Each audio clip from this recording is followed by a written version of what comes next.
My fork froze halfway to my mouth when my father-in-law leaned back in his chair, smirked, and said loud enough for everyone to hear, "Let's be honest. You're trash." And my son could have done much better. The table went silent. My husband didn't say a word. And that was the exact moment I stopped trying to be good. Stick with me. I'm Mallory Reeves, 29 years old, married to Ethan Reeves for 3 years. That night was supposed to be simple. Sunday dinner at his parents' house in suburban Ohio.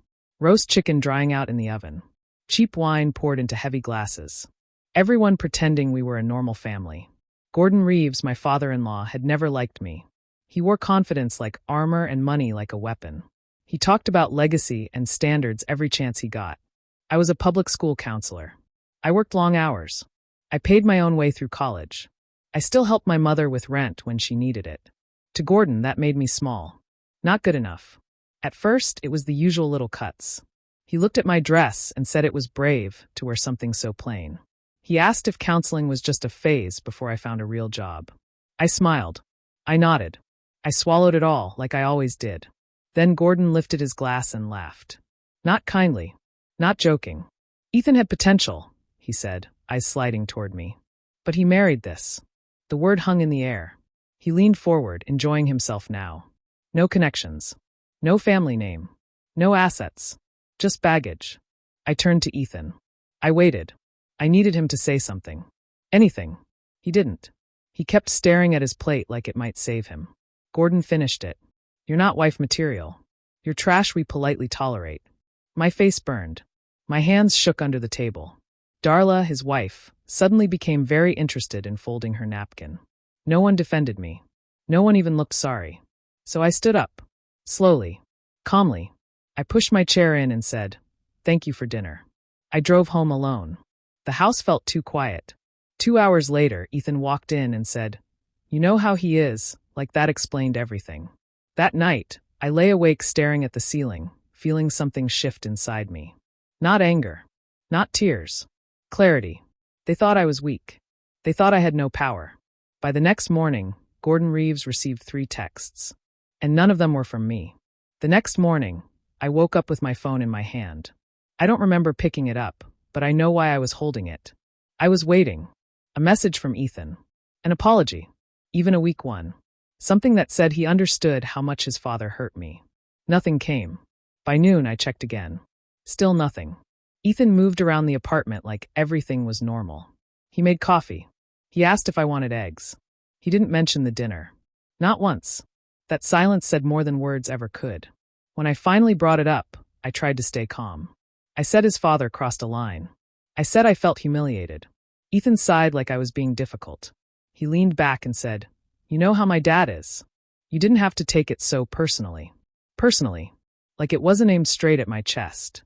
Then he added, "If I'm being honest, you kind of provoked him. You always get quiet and tense around him. He picks up on that." I stared at him. My stomach dropped. Somehow, I was now the problem. I asked why he didn't defend me.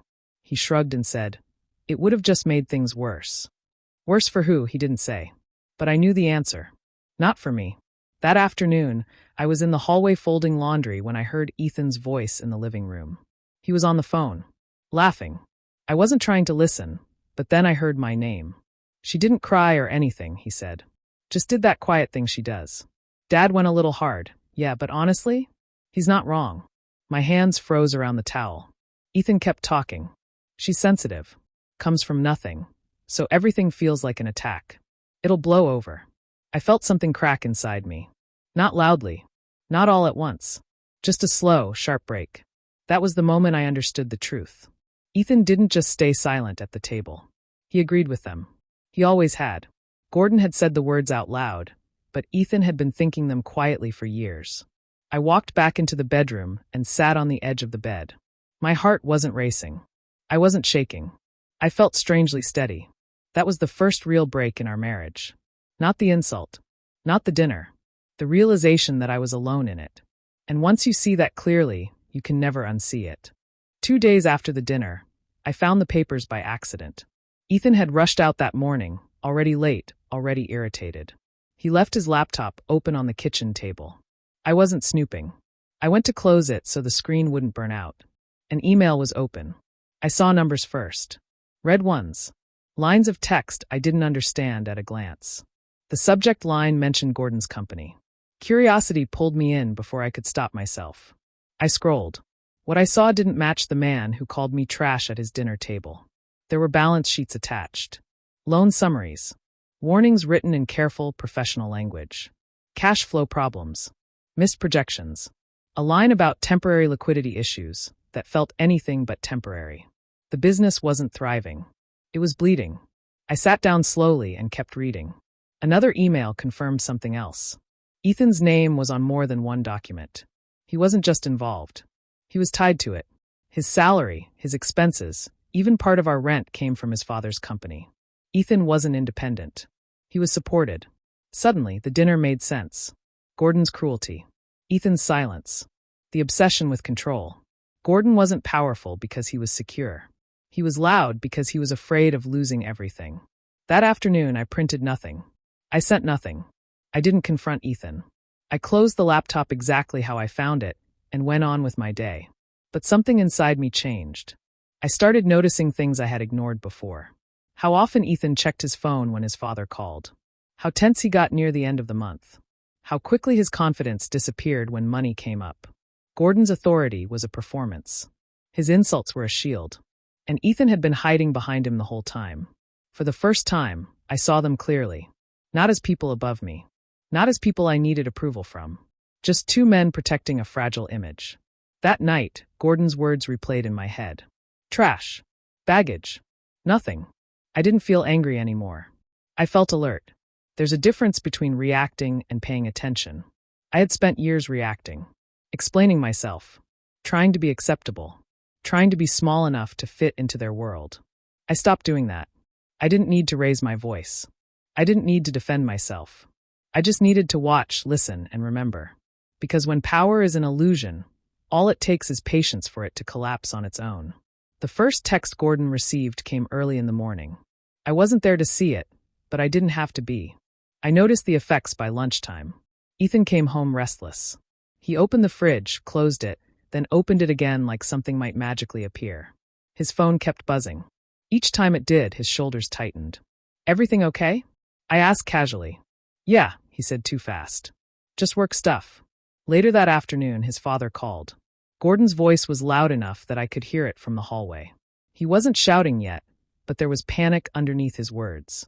The kind that leaks through no matter how hard someone tries to sound calm. After the call, Ethan rubbed his face and sat down heavily. Dad's bank reached out, he said. They're asking questions. Routine stuff. Routine didn't make his hands shake. I didn't ask questions. I didn't react. I just nodded and went back to what I was doing. What Ethan didn't know was that Gordon had received a message from someone he trusted. A short text. Polite. Professional. It mentioned irregularities. Requested clarification. Suggested a review. An audit. Gordon wasn't ready for that. That evening, Ethan went to his parents' house. He came back late, tense, smelling like sweat and cheap cologne.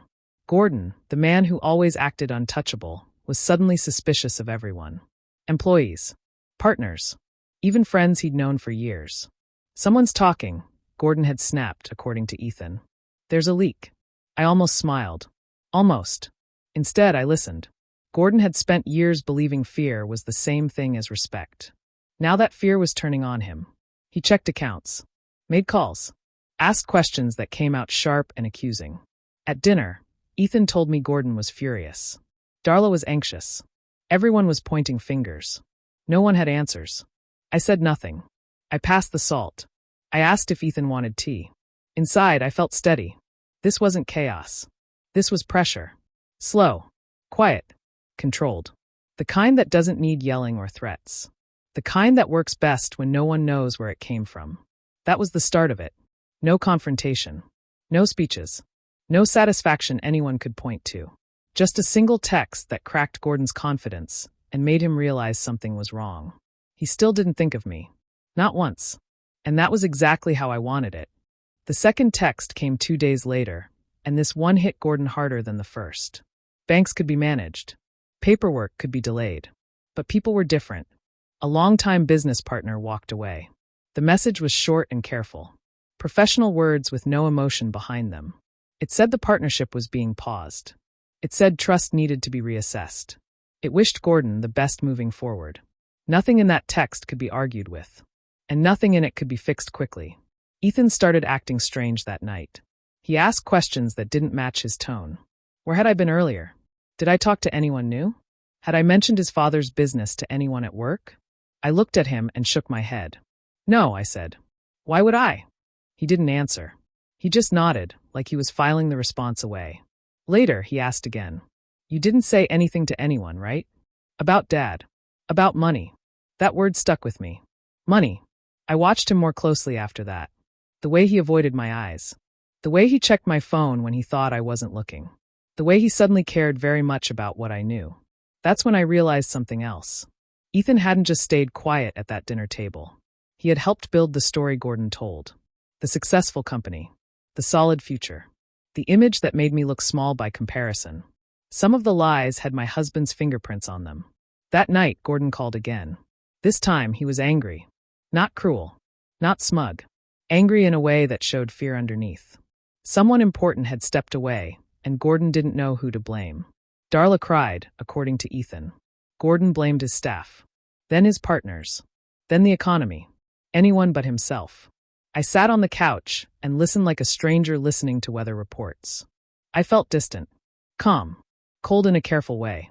Ethan moved closer to me on the couch and said, If anything comes up, you'll tell me, right? I smiled slightly. Of course. But something had changed between us. The warmth was gone. The hope that he would choose me was gone. In its place was clarity. This wasn't just betrayal. It was collaboration. From that moment on, I stopped sharing my thoughts. I stopped explaining my feelings. I stopped trying to connect. I watched. I remembered. I stayed quiet. Emotional distance turned into strategy. And strategy doesn't need anger to work. The third text arrived at night, and this one didn't come from a bank or a partner. It came from a lawyer. Gordon received a formal legal notice about an issue he had once called settled. Old paperwork. An agreement pushed aside years ago. Something he believed was buried and forgotten. The message was polite, firm, and impossible to ignore. That text broke the house. Ethan rushed me to his parents' place like it was an emergency. The moment we walked in, I felt it. The air was thick. Darla was pacing the living room, wringing her hands. Papers were spread across the table like evidence from a crime scene. They're coming after us, Darla said the second she saw Ethan. Her voice was sharp and shaking. Someone told them. Someone opened their mouth. She started pointing fingers without stopping. Employees who had been loyal for years. Friends who had been to our house for dinner. Even people who barely knew the details. Then she turned to Ethan. You knew about this, she said suddenly. Didn't you? Ethan froze. What? No. Why would you think that? Gordon stood up so fast his chair fell backward. His face was red, not with anger, but fear. Real fear. The kind that strips away pride. You were supposed to handle things, Gordon yelled at Ethan. You said you had it under control. Ethan tried to explain. He said he didn't know this would happen. He said he did everything Gordon asked. He said he was loyal. Gordon laughed. Not kindly. You're replaceable, he said. Don't forget that. I built this. Not you. The words landed hard. Ethan went quiet, just like he had at the dinner table when I was the target. Watching it now felt strange. Familiar. Almost predictable.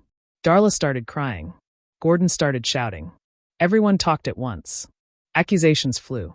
Blame bounced from one person to another. The family turned inward, tearing at itself to survive. I stood near the doorway, invisible again. But this time I didn't feel small. I felt clear. This was who they were when the power slipped. Loud. Cruel. Desperate. Loyalty meant nothing once fear took over. No one looked at me. No one asked what I thought. And that was fine. I didn't feel guilt. I didn't feel triumph. I felt understanding. They were never strong. They were just loud. And now, they were breaking each other apart. Ethan didn't speak to me on the drive home. His hands stayed tight on the steering wheel, his jaw locked. The house was quiet when we walked in, but the silence felt heavier than before. Later that night, he finally broke. I need to be honest with you, he said, sitting across from me at the kitchen table. His voice was low, careful. I didn't defend you that night because it would have hurt my position with my dad. I looked at him and waited. He swallowed. If I stood up to him, I risked my inheritance. My role in the company. Everything I've worked for. There it was. Clean. Simple. Ugly. In that moment, I understood something that hurt more than Gordon's words ever had. I wasn't his wife first. I was a buffer. A shield he could hide behind while he stayed safe. You let him call me trash, I said quietly. Ethan nodded. I thought it would pass. I didn't think it would blow up like this. Blow up. Like I was the problem again. Then his tone changed. Softer. Desperate. He leaned forward. You're smart, he said. You're calm under pressure. You talk to people for a living. You know how systems work. Maybe you can help smooth this over. Just temporarily. Until things settle. I almost laughed. He wasn't asking me to heal. He was asking me to clean up a mess he helped create. To use my skills to protect the same people who crushed me. I studied him for a long moment. His fear. His need. His sudden respect now that things were falling apart. I can help, I said finally. Relief washed over his face too quickly. He reached for my hand. I pulled it back. But it'll be on my terms, I added. He frowned. What does that mean? It means I decide what I help with. What I don't. Who I talk to. And when, I said calmly. No more hiding things. No more speaking for me. No more using me as cover. Ethan hesitated. He didn't like it. But he didn't have a choice. Okay, he said quietly. That was the moment the power shifted. Not loudly. Not dramatically. Just a quiet transfer of control. I wasn't asking for love anymore. I wasn't seeking approval. I was setting terms. And for the first time since that dinner, Ethan looked at me and realized he wasn't in charge anymore. I didn't spread rumors. I didn't exaggerate. I didn't lie to anyone. I just stopped protecting secrets that were never mine to keep. When people asked questions, I answered honestly. When documents were requested, they were provided exactly as they were. No edits. No commentary. Just facts, placed carefully in the right hands. The truth did the rest. Gordon's reputation didn't collapse overnight. There were no headlines. No dramatic scenes. Just quiet distance. Meetings canceled. Calls not returned. Invitations that never came. People who once praised him suddenly became too busy. Trust disappeared first. Respect followed. Darla saw it before Gordon did. She started showing up alone to events. She stopped using his name when she introduced herself. She smiled for photos, but she stood a step away from him every time. Publicly supportive. Privately gone. Ethan watched it all unravel with panic in his eyes. The company cut his role. Then his income. Then his future plans. The inheritance he had stayed silent for became a question mark. Then a joke. Then nothing. One night, he asked me if I could talk to someone. Just one call. Just to explain. I shook my head. I already did, I said. I told the truth. He didn't yell. He didn't argue. He just sat there, realizing what silence had cost him. Gordon tried to act untouched. He still wore the same suits. Still spoke loudly. Still acted important. But the rooms felt emptier around him. His words didn't carry weight anymore. Power doesn't disappear with noise. It fades when people stop believing. Through all of it, I stayed calm. I went to work. I paid my bills. I slept through the night. I didn't celebrate. I didn't feel proud. I felt free. I wasn't reacting anymore. I wasn't defending myself. I wasn't trying to prove my worth to people who only understood control. Ethan lost the future he traded my dignity for. Gordon lost the authority he used like a weapon. Darla stepped away before the fall reached her. And me?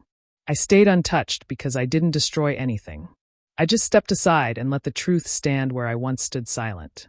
Sometimes revenge isn't about taking. It's about no longer holding up what was never solid to begin with. The dinner was Gordon's idea. He said we needed to talk like adults. His voice was calm, but there was tension in it, like he already knew the answer and didn't want to hear it. When we arrived, the table looked familiar. Same plates. Same chairs. But nothing felt the same. No one smiled. No one touched the food. Gordon leaned forward and looked straight at me. Did you do this? He asked. The bank questions. The partner walking away. The legal notice. I didn't rush my answer. I told the truth when people asked, I said. His face hardened. So yes. I nodded once. Yes. Ethan shifted beside me. Dad, maybe we should slow this down, he said, trying to sound calm. We don't need to attack anyone. Gordon ignored him. You think you're clever? He said to me. You think you're important now? I looked at him and spoke evenly. You called me trash you politely tolerate. You made it clear what you thought of me. The words landed harder than shouting. Gordon's mouth opened, then closed. He wasn't used to being reminded of his own cruelty. I didn't ruin anything, I continued. I just stopped protecting lies that weren't mine. Ethan tried again. Mallory, maybe we can fix this if. Enough, Gordon snapped, cutting him off. He turned on his son. You've done enough already. Ethan went quiet. I saw it in his eyes then. The realization. He was disposable. Just like Gordon had said. Gordon looked back at me, his confidence cracking. You don't understand how this world works. I understand it perfectly, I said. You only had power because people believed you. I stopped believing. For a moment, he looked small. Not angry. Just exposed. I pushed my chair back and stood. I think we're done here. No one stopped me. Darla stared at the table. Ethan said my name once softly, but I didn't turn around. I picked up my coat and walked out. I didn't slam the door. I didn't say a final insult. I didn't need to. I left with my dignity intact, and that was something Gordon could never take from me. The divorce was finished without drama. No shouting in court. No long emails. No last-minute apologies. Just signatures, dates, and a quiet ending to something that had already been broken for a long time. I moved into a small apartment on the other side of town. It wasn't fancy, but it was mine. I set it up slowly. A couch I chose. Dishes that matched. Silence that felt safe instead of lonely. I went back to my routine. Work. Coffee in the morning. Long walks in the evening. I didn't think about revenge anymore because there was nothing left to prove. What I needed wasn't payback. It was peace. News about Gordon came in pieces, mostly from other people.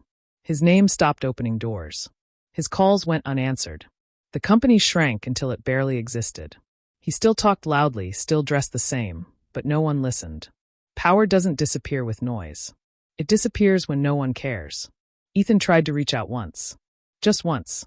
A message saying he hoped I was doing well. I didn't reply. He wasn't someone I hated. He was a lesson I had already learned. He became a memory I used to remind myself what silence costs. I rebuilt my life without anger guiding me. I trusted myself again. I stopped explaining my choices to people who didn't deserve access to me. I learned that calm isn't weakness. It's clarity. Sometimes late at night, I thought about that dinner table. The words that started it all. The way Gordon leaned back and decided who I was. He was wrong. I was never trash.